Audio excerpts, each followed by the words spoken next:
Learning to write Chinese is a really crazy thing. It's really fun because I feel like almost every single day I'm making new discoveries and I'm kind of learning something new. And you've really got to use your head at every stage. And one of the main things I find myself thinking about is, well, what happens when you forget the writing or the reading of a particular Chinese character? What do you do? Because one of the traps I feel you can fall into if you're not careful is just kind of endlessly writing them out, and you kind of think, well, okay, you've got to write these characters out to remember them, right? And writing them out is the practice. That's how you get it into your head. That's how they become internalized. But that's not really the whole story. The act of writing it out helps you to it does help you to get a deeper understanding of the component parts of the character, and it does help you to remember them. That muscle memory definitely aids everything that's going on in here, but it's not about doing it many times. It's a mistake to think that the writing, the reason that the writing is good is because it forces you to recall. So if you have a character in your head, it forces you to go through the process of thinking what it is, remembering the parts, and writing it down on paper.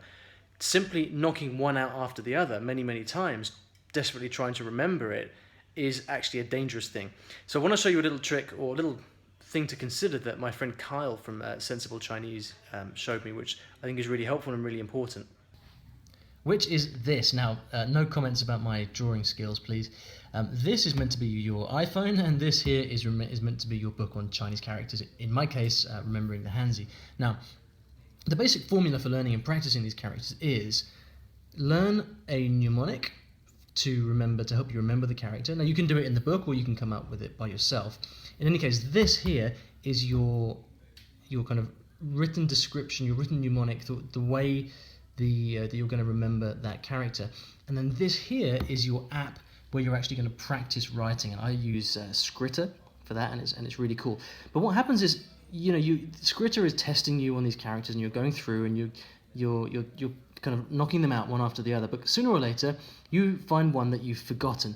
Now, what's really important is that you don't simply sort of keep hammering through, or keep trying to do that one over and over again, or even sit down and try to write it out hundreds of times. What's really important is, if you're going to use this type of spaced repetition app to help you memorize the characters, as soon as you forget one, or as soon as you realize that you're not going to be able to write it correctly, maybe you've forgotten one of the components, you have to go straight back to the book, look up the mnemonic again, because it's the mnemonic, it's the image in your mind, the story that you tell yourself to help you remember this character, that is going to result in you learning and memorizing it. It's not this. This is practicing recall, and that's great, but this only works if you've got the mnemonic sorted at the beginning. All right? So, something to bear in mind when you are finding yourself forgetting characters, especially when it gets up to those high numbers and more complicated ones.